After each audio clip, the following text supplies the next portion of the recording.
오늘 얘기는 실로암에서 소경에 나은 거로 인한 예수님이 누구인가에 대한 좀 진지한 얘기가 오가는 게 9장입니다. 여기 우리가 6장 이후로부터 오병이어의 기적 이후로부터 예수님이 누구신지에 대해서 사람들의 관심이 쏠렸고, 예수님이 선지자냐, 예수님이 모세같이 우리에게 음식을 내렸네 라든지 그런 얘기들로 좀 왔어요. 그리고 뭐 무리를 걸으면서 제자들은 처음에는 예수님이 귀신이다 라고 생각을 했고, 유령이다 라고 생각을 했고, 예수님께서는 안심하라, 나니까 두려워하지 말라 라는 얘기라든지, 그래서 예수님이 도대체 누구인가, 베드로는 영생의 말씀이 여기 계시오매 우리가 누구로 가겠나이까 라고 하고, 계속 그 얘기입니다. 그리고 8장 저번에는 정죄자이면서 용서하는 자의 예수님의 모습을 봤습니다. 오늘도 예수님이 누구인지에 대한 얘기를 하는 거지, 소경이 눈 떴네 안 떴네가 중요한 건 아니에요. 물론 소경이 눈 떠야 돼요. 그래야지만 예수님이 누군지를 보여주는 거기 때문에 소경이 처음으로 눈을 뜨는 일이 일어났습니다. 이 소경이 말한 대로 창세 이후로 한 번도 눈을 떠본 적이 없던 게 일어난 거예요. 죽은 자가 살아난 거는 꽤 있었어요.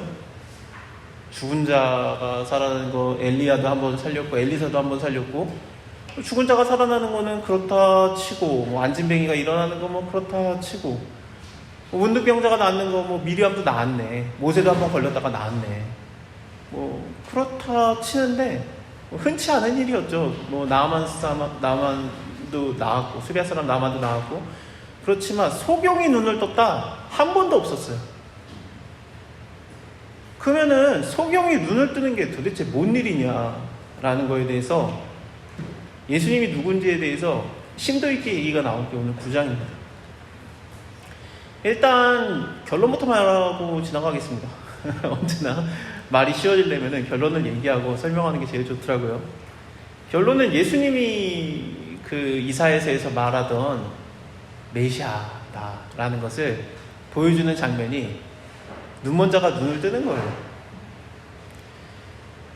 그가 오시면은, 메시아가 오면은 눈먼 자가 눈을 뜨며 안진뱅이가 일어나며 갇힌 자에게 복음이 전파되며 그 일이 일어나게 되는데, 다른 거는 다 있었던 일 같은데 제일 처음에 나왔던 눈먼 자가 눈을 뜨는 게 아직 안 일어난 거죠. 그래서 사람들의 생각에서는 눈먼 자가 눈을 뜨게 하면은 그럼 그 사람 맞는데, 그러면 이사야서에서 우리에게 완전한 회복을 주는 메시아가 온 게 맞는데 라는 생각을 한 거죠. 소경이 눈만 뜨면. 그게 오늘 일어난 거예요. 그러니까 사람들이 이것 때문에 막 골치가 아파요. 예수님 인정 안 하고 싶은데 소경이 눈을 떴어.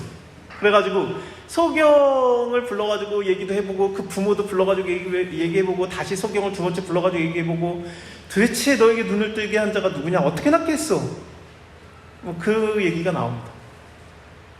그래서 사람들은 예수님을 안 믿으려고 하고 눈이 닫힌 거죠. 근데 눈이 실제로 안 보였던 소경은 예수님을 정확하게 알아보고, 내가 그를 보지도 못했는데 나에게 진흙을 눈에다가 바르고 실로암 못에 가서 씻게 한 그 자, 아직 한 번도 못 봤지만 그 자가 나의 눈을 뜨게 했습니다. 나는 그 사람이 메시아인 게 확실하다라는 것을 봅니다. 근데 사람들은 실제로 눈으로 예수님을 보고 있었음에도 불구하고 그가 메시아일 리가 없다, 그가 구원자일 리가 없다 하면서 오히려 안 보이는 자들이었어요. 보는 자가 보는 것이고 듣는 자가 듣는 게 아니라 하나님이 보여주면 보이는 거고 듣게 하면 들리는 거예요. 예수님께서는 이거에 대해서 귀 있는 자는 들을지어다, 눈 있는 자는 볼지어다 라고 말하면서 우리의 신체적으로 보고 못 보고의 문제가 아닌 것을 하나님은 분명히 얘기하십니다. 그래서 마지막에 너희가 못 본다고 하면 되는데 니네가 본다고 하는 거로 너희의 죄가 여전히 그대로 있다라는 얘기로 오늘 9장이 끝납니다. 사실 성경에서 하나님의 시각은 우리의 시각과 꽤나 다르기 때문에 우리의 수준에 맞춰주려고 노력을 하시지만, 시각차가 너무나도 다르기 때문에 우리가 문자적으로 성경을 보는 게 조금 한계가 있어요. 하나님의 크심을 알고 문자를 해석해야 돼요. 예를 들면은 너가 하나님을 보면은 정령 죽을 것이다 라고 했는데 성경에서 하나님 보고 죽은 사람이 있습니까? 없습니까? 한 명도 안 죽었어요. 하나님 보고 죽은 사람이 있습니까? 안 죽었어요. 심지어 언약궤 열어봤다가 5만 70명이 죽는데 하나님을 보고 죽은 사람이 한 명도 없어요. 모세에게도 하나님 말하는 게 네가 나의 얼굴을 보면 죽으니까 나의 등을 보리라 라고 했는데 안 죽었어요. 아니 뭐 등만 봐서 안 죽은 거 아니냐? 아니요. 그 다음 절에 모세가 다시 40일 금식 기도한 다음에 하나님한테 십계명 받고 내려올 때 그때는 얼굴 봤잖아요. 그래가지고 그 광채가 얼굴에서 반짝반짝 빛나가지고 수건으로 얼굴을 싸고 내려와야 될 만큼 하나님을 맞대했는데, 그리고 하나님께서 말하신 게 뭡니까? 네가 감히 뭔데 모세와 대적하느냐? 나는 그와 얼굴을 대면해서 맞대해서 말하던 자다. 너와는 급이 다르다라고 미리암한테 얘기를 했거든요. 그럼 하나님 말씀이 잘못된 겁니까? 자기가 대면해서 본다고 했는데. 아니 그렇게 따지는 거는 하나님이 보여줬는지 안 보여줬는지 잘 모르겠으니까 그건 그렇다 치지만, 예수님이 하나님의 아들이시고 예수님이 하나님과 동등본체이신데 예수님 보고 죽은 사람이 있습니까? 없습니까? 없어요. 아니 정령 죽는다며.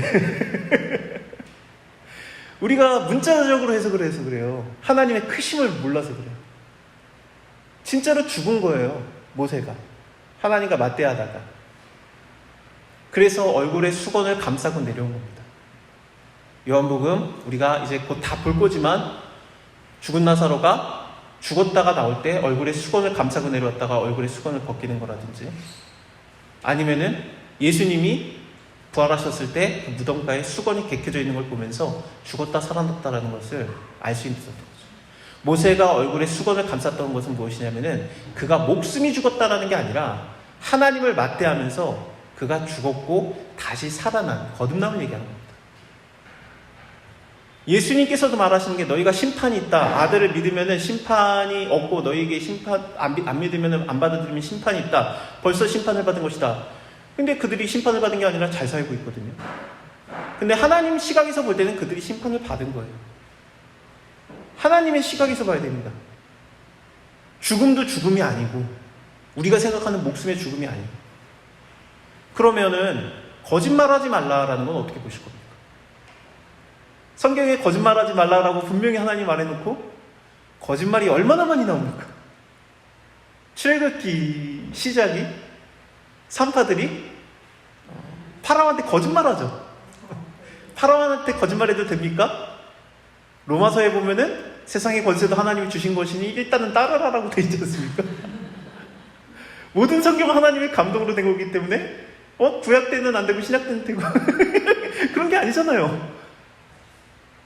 거짓말하면 안 돼요. 권세자한테 거짓말했어요. 우리가 가봤더니 벌써 애 낳았는데 어떻게 애를 죽여요? 하나님께서 그 산파들의 집을 왕성케 하시니라. 이건 뭔 소리입니까? 뭐 산파야 여호와 하나님을 잘 몰랐으니까 그러려니. 사무엘이 하나님한테 기도를 하죠. 하나님, 제가 지금 다윗에게 기름 부으러 갔다가는 사울이 알면은 제가 죽어요. 하나님이 이렇게 말합니다. 그러면 이렇게 해라. 너가 다윗의 동네에 가서 이새의 집에 가서 하나님을 예배하러 왔다라고 얘기를 하고 그 동네에 가서 기름을 몰래 붓고 와라 라고 하나님이 거짓말을 가르쳐줬어요. 어떻게 할 겁니까?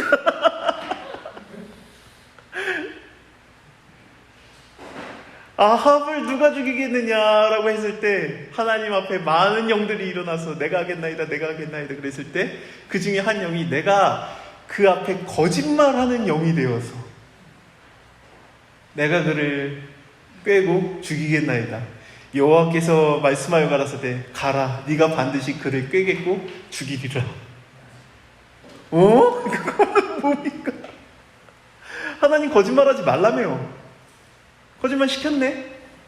출애굽기 때는 거짓말하는 사람한테 왕성케 했고, 사무엘한테는 자기가 거짓말하셨고, 아합 왕 때는 거짓말하는 거를 시켰네.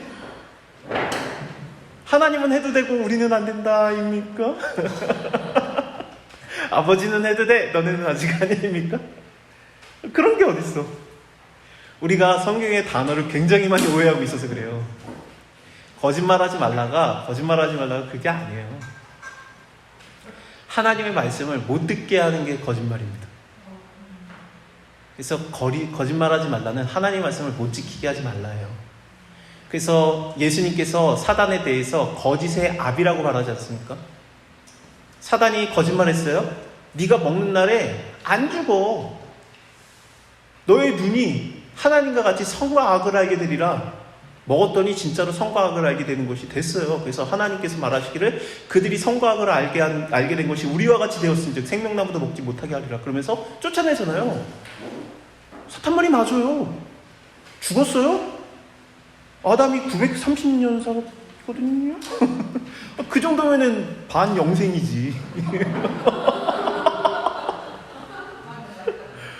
거짓말이 아니었어요. 근데 예수님께서 왜 거짓의 아버지라고 합니까? 단어가 우리가 생각하는 거랑 달라요. 거짓은 하나님의 말씀을 지키지 못하게 하는 게 거짓말이에요. 제가 이걸 몰라가지고 나중에 성경 보고 알았네, 이거를. 예전에 어렸을 때 너무 놀고 싶어가지고 오락실 가가지고 오락하다가 와가지고 엄마가 다 알죠. 엄마 아빠가 너 어디 갔다 왔어? 오락실 갔다 왔지? 아니요. 교회에서 거짓말하면 안 돼. 그러면 잘못했어요. 그랬는데 그때 거짓말 할걸. 그렇습니다. 소경도 마찬가지 단어예요. 너가 보느냐 보지 못하느냐가 너의 눈이 떠졌냐 감겼냐가 아닙니다. 하나님이 너에게 보여주는 걸 네가 볼 수 있느냐, 하나님이 너에게 들려주는 것을 들을 수 있느냐가 소경과 귀머거리의 정확한 단어예요. 내가 할 수 있는 게 아니에요. 하나님이 하는 거예요. 그러니까 하나님이신 예수님께서 소경의 눈을 뜨게 하는 게 나오는 겁니다. 실로암의 좀 얘기를 좀 이제 이해하시겠죠? 실로암은 소경이 눈을 떴네, 기적이 일어났네, 나에게도 뭔가 아픈 게 있는데 주여 나에게도 주시옵소서, 오 주여 당신께 감사하리라가 아니라, 맞는데 그게 아니라 하나님이 우리를 은혜를 베푸시느냐 아니냐라는 거죠. 근데 그 은혜를 베푸시느냐 아니냐에서 사람들의 생각이 뭐였냐면은 내가 하나님께 은혜를 받으려면 잘해야 된다라는 생각이 있었어요. 내가 하나님한테 은혜를 받으려면, 하나님한테 응답을 받으려면은 뭔가 더 열심히 해야 된다. 저 사람보다 더 열심히 해야지. 야, 너가 생각을 해봐라. 너도 공부하는데 1등이고 너도 쟤도 짝도 1등이고 2등인데 둘 다 같은 교회 집사님. 그러면 그 집사님들이 경쟁이 나죠. 왜냐면 내 자식이 더 1등하고 서울대 가야 될 거 아니에요. 1등이든 애들은 실력차가 안 나. 그러면 부모님의 차이잖아. 이제부터 기도 누가 더 많이 하냐 차이 아닙니까? 헌금 누가 더 많이 하냐 차이잖아요. 그래서 새벽기도, 특별 새벽기도 때 그 옆에 있는 집사님보다 내가 5분 먼저 와가지고 기도하고 주여 하고 저 집사님 이번 주에 얼마 냈대? 우리 5만 원 더 내. 그래야지 하나님한테 복을 받는 줄 알고. 그런 거죠. 하루라도 더 가, 5분이라도 빨리 가고 5분이라도 늦게 더 교회에 있다가 가야 하나님한테 우리가 복을 받고 우리 자식이 잘 되지 않겠나? 그런 생각을 한 거예요. 이거를 반대로 생각하면은, 하나님한테 못하면은 그 죄가 자식한테 내가 다 단다. 그러니까 이 집사님 잘못하네, 이 집사님 못됐네, 그러니까 교회에서 막 힘들게 하고 교회 분란 일으키고 목사님한테 괴롭히고 막 그러니까 결국에는 그 자식이 잘못되더라. 다 그렇게 배운 거죠, 우리가. 실로암 얘기가 그겁니다. 예수님의 제자들이 와가지고 이 사람이 지금 잘못되어 있는데 부모 죄 때문입니까? 이거. 잘 되면은 부모 때문입니까? 물어보고. 예수님께서 그 부모가 죄를 범한 게 아니라 그에게 하나님이 하시는 일을 나타내고자 함이라 라고 얘기하십니다. 여기서 또 우리가 오해하게 되는 게 뭐냐면, 그러면 내가 당하는 고난이라든지 힘든 것은 그냥 하나님이 뭔가 뜻이 있겠거니, 내가 뭔가 잘못해서 하나님의 뜻과 엄청난 섞뜻이 있겠거니, 나는 이해 못하지만 그러겠거니, 내가 잘못한 건데 사실은 내가 잘못해놓고 내가 답안지 밀려 써놓고 여기에 무슨 하나님의 뜻이 있겠거니. 뜻이 어디 있어요? 지가 잘못한 거지. 근데 하나님의 뜻이 있겠거니. 아니에요. 이 사람만. 실로암에서 눈을 뜨는 사람은 창세 이후로 처음 눈을 뜨는 자이기 때문에 이 사람을 통해서 예수님이 메시아라는 것을 드러내는, 하나님의 하시는 일을 나타내는 자이기 때문에 이 사람한테만 해결받아야 되는 일입니다. 그러니까 맹인들한테 이 설교하면은 그 사람들 안 나면 더 상처받아요. 저기 그 맹인 봉사단체 많이 다녔거든요. 거기서 그 책을 목소리로 녹음해서 그 사람들한테 들려주는 걸 해요. 거기 그 단체가 실로암이에요.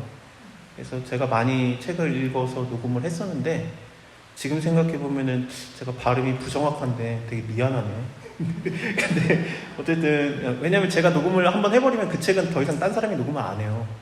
그래서 제가 녹음을 많이 했는데 그럼 실로암 거기 무조건 나야 되냐?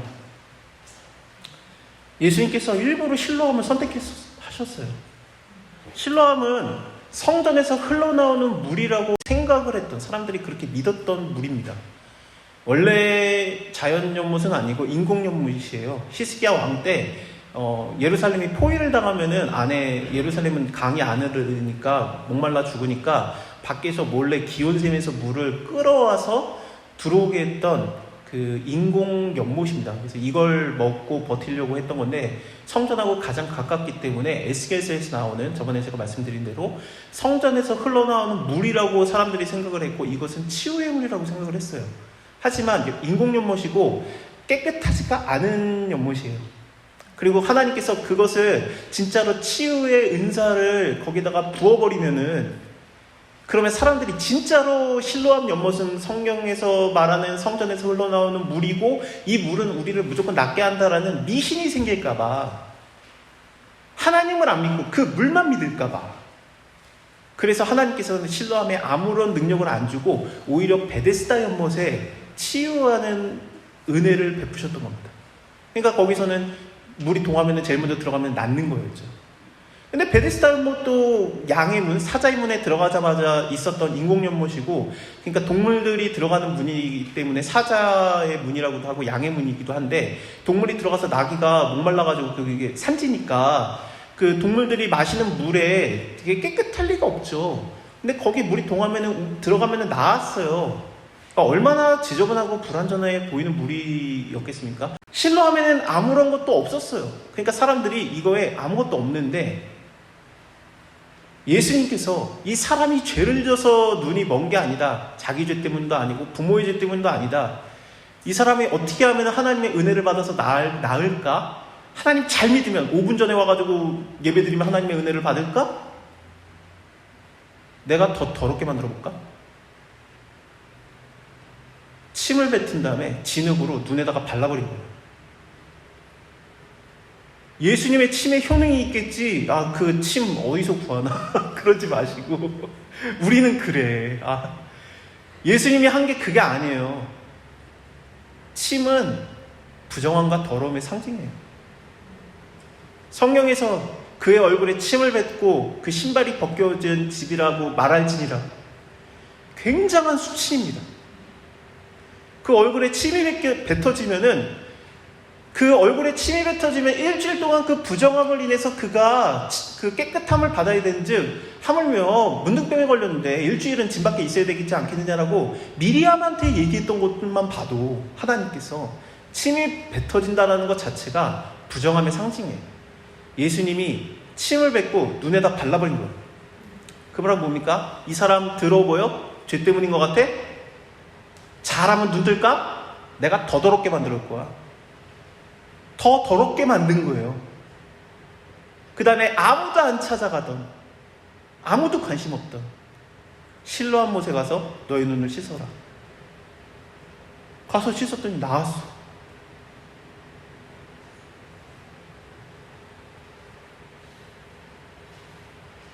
사람들이 미친 거예요. 이게 왜 났어? 안 나야 돼요.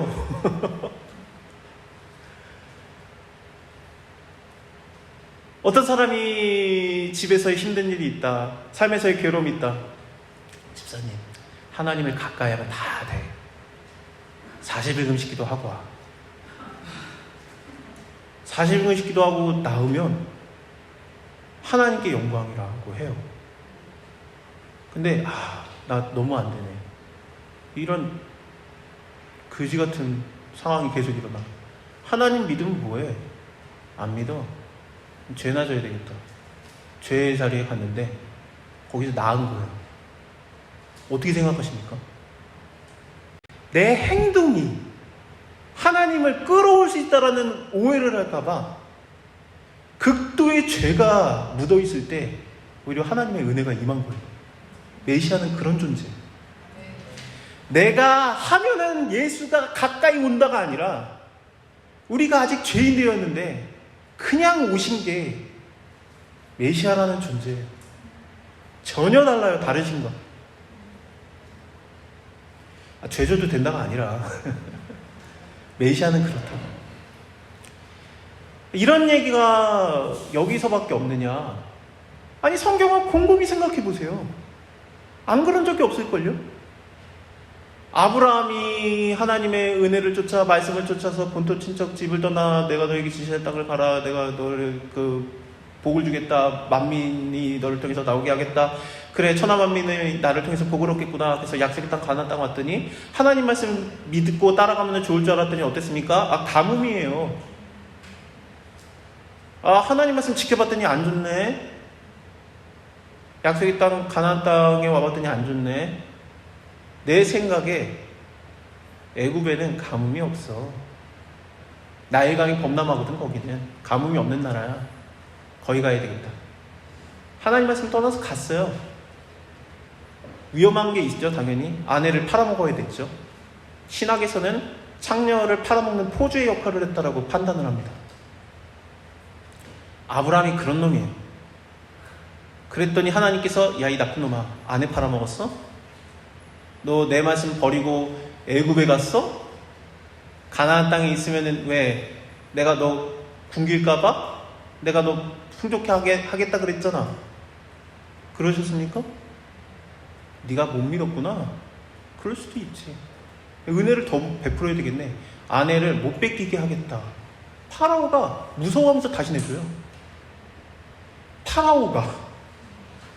애굽은 언제나 초강대국이었습니다. 요즘에나 비실비실거리는 거지. 한 번도 초강대국이 아닌 적이 없어요. 파라오가 무서워하면서 내줘요. 그리고 부자가 돼요. 아브라함이 왜 부자가 됐을까요? 아내 팔아먹었거든요. 그거에 대해서 많은 선물을 받은지라라고 나오지 않습니까? 하나님한테 복을 받은 게 맞는데 하나님 잘 믿어서 부자가 됐을까요? 죄 져서 부자가 됐을까요? 죄 져서 부자가 됐어요.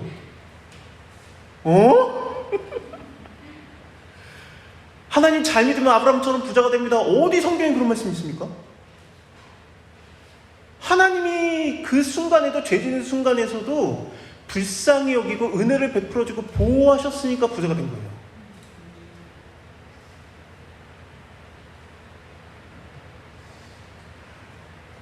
야곱이 하나님을 만난 게 내가 하나님만 믿겠다라고 생각을 하고 하나님을 믿었습니까? 도망가다 믿었습니까? 이삭이 하나님을 만난 게 아버지가 죽었는데 나의 하나님 아버지가 되어주세요라고 기도하면서 만났습니까? 아니면은 그 하나님 나를 죽이려고 했던 하나님이잖아, 내가 그거 어떻게 믿어? 그렇게 있는데 그냥 하나님이 나타나가지고 너 나 때문에 힘들었구나, 네 아버지가 널 죽이려고 한 거 내 말씀을 들으려고 했기 때문에 그런 거야. 이제 네 아버지 죽었는데 오해 좀 풀고 내가 너의 오해도 풀어줄게. 너 누가 널 죽일까봐 두려워하는구나, 내가 너를 강하게 해줄게. 100배 열매가 나고 블레셋 왕이 와가지고 제발 우리 서로 동맹 맺자, 너 너무 강하다.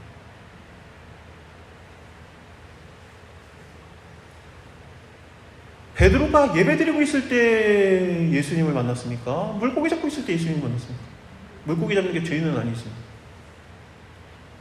바울이 예수님을, 영광의 빛이신 예수님을 만난 게 예수님만 믿겠다라고 마음먹었을 때입니까? 아니면 예수 믿는 자들 죽여버리겠다라고 따라다닐 때입니까? 메시아는 그렇게 만나주시는 거예요. 내가 하나님을 믿는 게 내가 더 하면, 내가 하나님께 더 잘하면 하나님께서 나에게 와가지고 나에게 복을 주시지 않겠느냐. 그런 인과응보적인 불교적인 생각하지 마세요. 내가 죄를 짓고 있을지라도, 내가 하나님을 떠나 있을지라도, 내가 수치를 당하는 침에 발라져 있을지라도 예수께서 그냥 낫게 하겠다 그러면 낫는 거예요. 하나님의 절대 주권입니다. 그 세상의 빛이, 어두움, 제가 지난 시간에 뭐라고 했어요? 어두움은 죄지만 율법 아래에 있는 걸 얘기한다 그랬죠. 율법 아래에 있으면 다 죄니까. 율법 아래에 있어서 네가 잘하면, 율법 지키면 하나님께 복 받는다 해서 그 어둠에서 떠나서 내가 세상의 빛이로다라고 5절에서 말씀하시면서, 그 빛이 무엇이었냐? 율법대로 하면 네가 복을 받는다가 아니라 그냥 내가 은혜를 베푸는 게, 내가 그냥 너를 사랑한다는데, 네가 나한테 뭘 해줄 수 있는데 내가 너한테 해줄 거야 라는 게 세상의 빛에 거하는 겁니다. 바리새인들 난리가 났어. 왜? 왜 났어 이 사람? 오늘 무슨 요일이냐? 안식일이잖아. 너 어떻게 났어? 진흙을 침받고 그걸 진이겨가지고 나의 눈에다가 바르던데요. 침 뱉는 것도 안식일날 더러운 거 하면 안 되는데 침 뱉는 것도 안식일날 더러운 거 한 거고, 너도 더러워진 거고, 진흙을 이긴 것도 그것도 뭔가 일한 것 같네. 이게 일인지 아닌지는 잘 모르겠다만 어쨌든 그 사람이 모세율법을 안 지켰네. 어둠에 있던 자들은 안 보였어요. 빛이 안 보여요. 우리가 생각하는 빛과 어둠이 아까 거짓말처럼 그렇게 생각하면 안 돼요. 어둠이 있는데 빛이 오면은 어둠이 사라진다라고 생각하면 안 돼요. 성경에서는 빛과 어둠을 나누사라고 말해요. 나눠지는 완전히 다른 존재로 보지, 빛이 오면 어둠이 저절로 사라지는 걸로 얘기하지 않았어요. 그는 빛에 속했고 나에게 속했고 너는 어둠의 자식이라면서 정확하게 나눠요. 천지 창조할 때 빛과 어둠을 나누사 보시기 좋았더라 그러잖아요. 나눠지는 거예요. 뭐가 오면 없어지는 존재가 아니에요.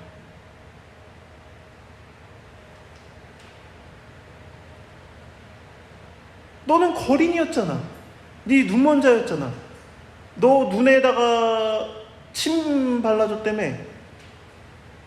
하필이면 또 안식일날 나왔어? 야, 얘 뭐야? 누가 뜨게 했어? 모르겠어요. 나 그때는 안 보였다니까. 몰라요. 부모 불러와봐. 야, 너 부모지? 네 아들 눈 멀었던 거 맞아? 뻥치는 거 아니야? 내 자식이 어렸을 때 태어날 때부터 눈 멀었는데 지금은 눈을 뜨는데 어떻게 된 건지 우리도 모르겠습니다. 이미 그가 장성한 어른인지 그에게 직접 물어보세요. 우리는 모르겠어요. 대답을 회피합니다. 왜냐? 누구든지 유대인들이 예수를 그리스도로 시인하는 자는 출교하러 결의하였으면 저희가 무서함이었더라. 아니, 부모 입장에서 자식이 눈을 떴는데 그거보다 출교당하는 게 더 무서워. 어둠에 있으니까. 그 출교당하면 어떻게 되냐면은 유대인 나라잖아요. 근데 거기서 출교를 당하면 2m 이내에 접근이 금지가 됩니다. 모든 활동이 금지가 돼요. 쉽게 말하면 코로나 걸리는 사람 격리하듯이 우리가 그 사람을 안 보고 격리하는 거예요. 그게 출교예요. 그러니까 경제활동이 불가능해지죠. 그러니까 예루살렘 교회가 경제란에 허덕였던 거예요. 활동이 안 되니까. 그러니까 다른 교회에서 뭐 데살로니가 교회라든지 에베소 교회에서 막 거기다 돈을 보내줬던 게 그래서 그래요. 거기다 또 가문까지 있었고 대대적인. 그렇습니다. 하여튼 내가 여기서 먹고 살고 내가 율법 지키고 우리 교회 사람들 저 사람 눈치 보니까 너가 어떻게 나왔는지 못 말하겠는 거죠. 아니, 어떻게 이 친구 서울대 갔어요? 어떻게 목사님이 됐어요? 하나님 잘 믿었나 봐? 아니, 나이트클럽 갔다가 갑자기 은혜 받았다던데. 못 말하겠는 거야. 부모 입장에서 뻥치는 거죠. 나는 잘 모르겠고 그가 어떻게 하나님을 만났는지 못 말하겠는 거야. 어떻게 하나님을 만났는지 사마리아 여행부터 우리가 쭉 봤잖아요. 잘난 척하지 말라고 했잖아요. 우리가 이런 상황이어도 하나님이 나를 만나줬다, 너희가 와서 보라라는 게 사마리아 여인의 얘기였고 계속 그거였는데 못 말하겠는 거야. 부모 입장에서 부모의 수치심과 죄책감. 내가 죄를 사람들이 생각이 뭐였냐면은 제자들도 예수님한테 물어본 게 그거였고, 네 자식이 왜 태어날 때 눈이 멀었을까? 네 죄 아니야? 뱃속에서부터 얘가 무슨 죄가 있어? 부모 죄 아니야? 부모 입장에서 얘가 태어났는데 내 죄 때문에 눈이 멀었다라고 사람들이 다 말하니까 집에 숨겨놓는 자식, 거린, 창피해. 손님이 왔는데 넌 방에 들어가 있어. 나오지 마. 다윗이 그걸 당했었죠. 너 저기가 있어. 양치고 있어. 오지 마. 죄책감, 수치심. 하필이면은, 그래, 아들이 낳았는데, 그래, 이제서야 낳았는데, 뭔가 하나님을 잘 믿다가 낳았다 그러면은, 하나님, 내 아들 하나님 잘 믿어서 낳았습니다. 얘기하고 싶은데, 아니, 낳은 것도 또 수치스러움이야. 눈에 침 발라져가지고 낳았대. 이걸 뭔 말하는 거예요? 모르겠어요. 그리고 얘가 낳은 것 자체가 부모한테 너무 사람들 눈치가 보여요. 모르겠습니다. 직접 가서 물어보세요. 두 번째 불러요. 너 하나님께 영혼 돌려라?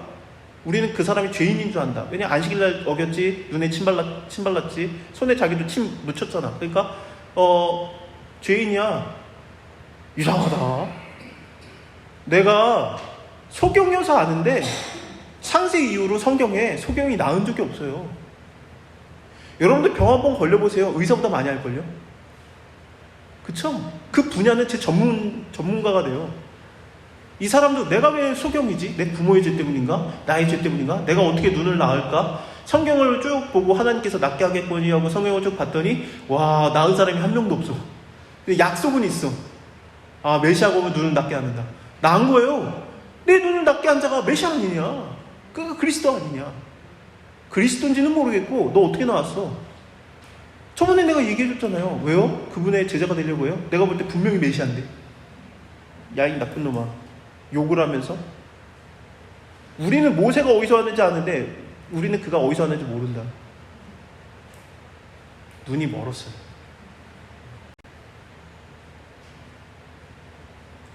예수님께서 그들에게 시간 관계상 마지막을 해야 되겠네요. 다시 나타나셨어요. 그들과의 대화의 내용은 다음에 합시다.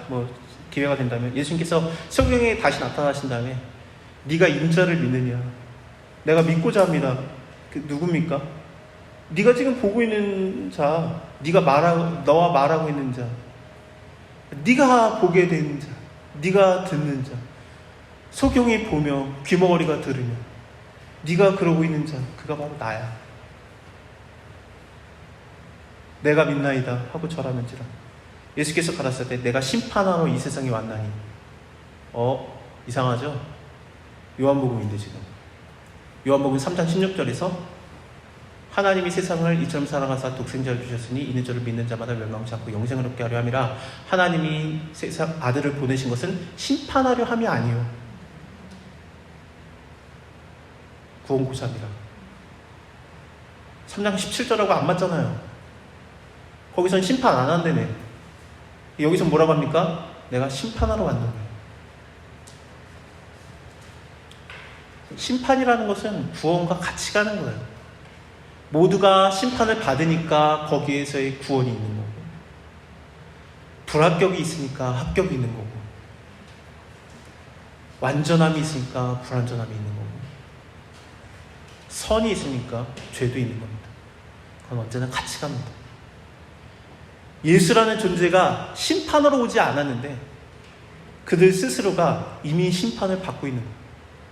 하나님은 심판할 생각도 없는데 구원한 영원한 생명을 줄 생각밖에 없는데 예수 그리스도를 받아들이지 않음으로 심판을 받고 있는 거예요. 우리가 못 봐서 그래? 우린 볼 줄 아는데. 그래, 니네가 볼 줄 안다고 했어? 그러니까 니네가 죄가 그대로 있는 거야. 예수님의 말씀. 내가 예수님을 어떻게 해야 그 비탄에 거하고 예수님을 볼까? 더 잘해야 되는가? 더 말씀만 다시 그걸로 가면 안 돼요, 여러분들. 맞는데 그게 아니잖아요. 지금 우리가 지금까지 본 게 실로암 못에서 그게 그냥 하나님의 은혜 아닙니까? 그것만 구하면 돼요. 하나님, 내가 뭘 하고 싶은데 할 수도 없네. 주님께 하면은 하나님이 나랑 가까이 줄 것 같은데 그게 아닌 것 같네. 그럼 율법이네요. 그럼 나 어떡해? 하나님 나랑 가까이 해주실 수 있어요. 율법도 내가 못 지키는데 율법의 더 완성인 말씀이신 예수님이 나와 함께하는 건 어떻게 해야 돼요, 내가? 예수님이 네가 그를 보고자 하느냐, 네가 그를 듣고자 하느냐, 내가 네 앞에 서 있잖아. 그 말씀이 여러분들의 인생에서 오늘 일어나기를 주님의 이름으로 소망합니다.